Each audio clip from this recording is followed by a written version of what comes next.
네, 안녕하세요 여러분, 양송이 쌤입니다. 네, 오늘은 선대칭과 회전대칭 툴을 활용해서 나비 모양이나 꽃무늬 같은 기하학적인 무늬를 만드는 과정을 알아보도록 하겠습니다. 자, 그러면 바로 시작해 보도록 할게요. 먼저 새로운 캔버스를 선택해 주고요, 신규 작성을 눌러주세요.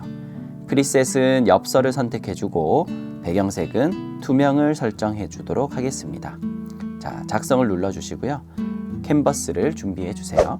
자, 오늘 과정은 스케치 없이 바로 진행하도록 하겠습니다. 기하학적인 선들을 활용해서 만드는 것이기 때문에 스케치 없이도 즉흥적으로 무늬를 만들어 갈 수 있습니다. 자, 그러면 먼저 브러쉬를 선택해 주고요, 브러쉬에서 오늘은 펜 툴이 아닌 특별한 브러쉬 툴을 사용해 보도록 할 건데요, 이 아래쪽으로 내려가다 보면 자, 선대칭 브러쉬와 회전대칭 브러쉬가 있습니다. 선대칭 브러쉬를 먼저 사용해 보도록 할 건데요, 선대칭 브러쉬를 선택하고요, 브러쉬 설정으로 들어가 주세요.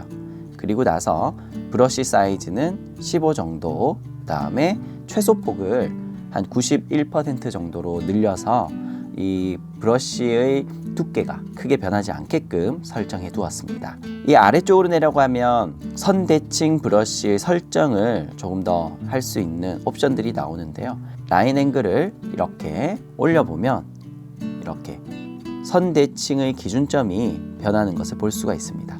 자, 그리고 이 턴 어라운드를 누르면 180도 이 기준점이 바뀌는 것을 확인할 수가 있습니다. 자, 그래서 내가 원하는 기준점을 설정하고 작업을 해주시면 되겠습니다. 지금 선생님은 0도로 기본 세팅되어 있는 값으로 설정하고 작업해 보도록 하겠습니다. 자, 그러면 첫 번째로 할 것은 이 선대칭 기준점을 잡는 것인데요, 여기 위에 있는 기점 편집하기 버튼을 눌러주세요. 그럼 편집 중이라는 화면이 나오는데요, 빈 캔버스에 이렇게 클릭을 하면 빨간 색깔 점이 나오면서 기준점을 잡을 수가 있습니다. 자, 이곳에 기준점을 잡았습니다. 자, 기준점은 이렇게 빨간 색깔 십자 모양으로 표시가 되는데요, 자, 이 기준점을 기준으로 선대칭이 이루어집니다. 자, 이 기점을 놓고요, 색상은 검정색을 선택하고요, 한번 드로잉을 해보도록 하겠습니다. 자, 이렇게 한쪽에만 그렸는데도 반대쪽이 자동으로 그려지죠. 자, 반대쪽으로도 한번 그려볼게요. 자, 이렇게 반대쪽에 그려도 또 다른 반대쪽에 자동으로 그려집니다.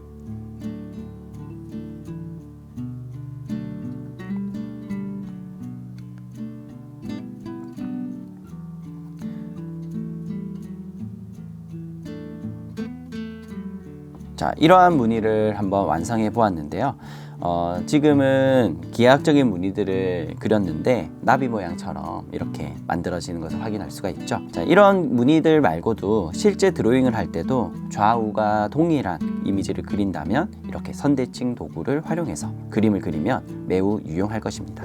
자, 이렇게 해서 선대칭 도형의 이미지를 그렸는데요, 이 이미지는 잠시 옆으로 놓아두고요, 나머지 여백 쪽에 회전대칭 이미지를 그려보도록 하겠습니다.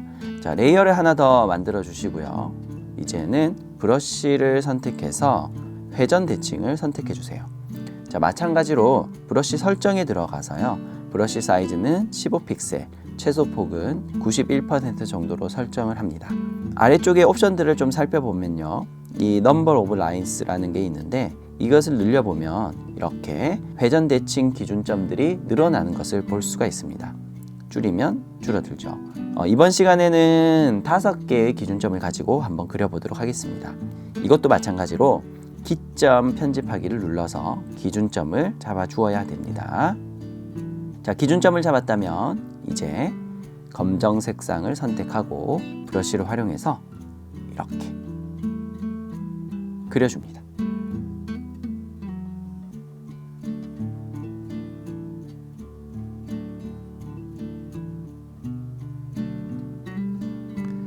자, 이렇게 순식간에 꽃무늬 무늬를 그려보았는데요, 우리나라에 단청 무늬라고 있습니다.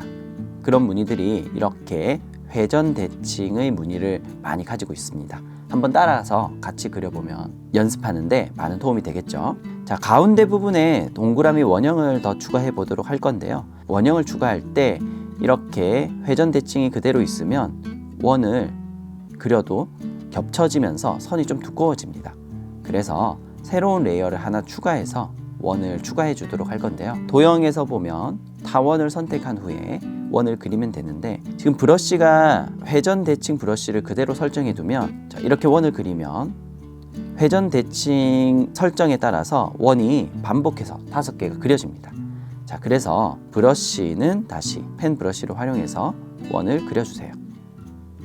자, 원을 그렸다면 이동 툴을 이용해서 가운데로 움직여 주시고요. 겹쳐진 곰무늬 이미지는 지우개 툴을 활용해서 지워 주시면 되겠습니다. 자, 이 두 레이어를 하나로 합쳐 주도록 할게요. 네, 이렇게 해서 선대칭과 회전대칭의 무늬를 한번 다 그려보았는데요. 이제 채색을 한번 해보도록 할게요. 자, 레이어를 하나 더 추가해 주고요. 아래쪽으로 옮겨주세요. 자, 페인트 툴을 선택을 하고요. 자, 대상은 캔버스를 선택해 주고요. 원하는 색상을 골라서 이렇게 클릭해서 채색을 해주세요.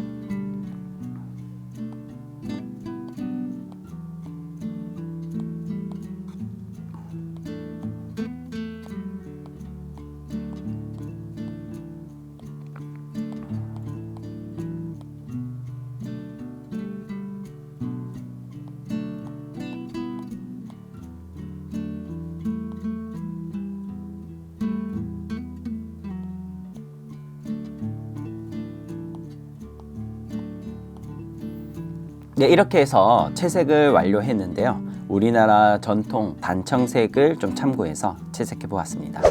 자, 이렇게 해서 완성을 해도 되지만 이러한 무늬들을 배치할 때 뒷 배경이 좀 어두울 때를 고려해서 이 선색을 조금 더 변형해 보도록 하겠습니다. 선색을 바꾸기 위해서 이 라인 레이어 2개를 하나로 합쳐 주도록 할게요. 자, 그리고 레이어를 하나 더 만들어 주고 클리핑 마스크를 해줍니다. 클리핑 마스크를 한 후에 내가 원하는 색상을 선택해서, 자, 페인트 툴로 이번에는 대상을 레이어로 설정하고 바탕 쪽에 칠하면 모든 색이 다 칠해지면서 이렇게 선색이 바뀌는 것을 확인할 수 있습니다. 자, 어두운 경우라면 아마 라인을 흰색으로 해도 좋을 것 같아요. 자, 바탕이 지금 투명하다 보니까 흰색이 잘 보이지 않는데요. 이 캔버스의 배경색을 투명색이 아니라 좀 어둡게 임의로 변경해 보도록 하겠습니다. 자, 바탕을 어둡게 한번 해봤더니 라인이 흰색인 것이 조금 더 눈에 잘 띄죠. 자, 이렇게 오늘은 선대칭과 회전대칭의 무늬들을 한번 그려보았는데요. 이것을 하나하나 일일이 그리려고 하면은 시간이 굉장히 많이 걸립니다. 그리고 정확하지도 않고요. 하지만 선대칭과 회전대칭 툴을 활용한다면 반복적인 선들을 규칙적으로 쉽게 그릴 수가 있습니다.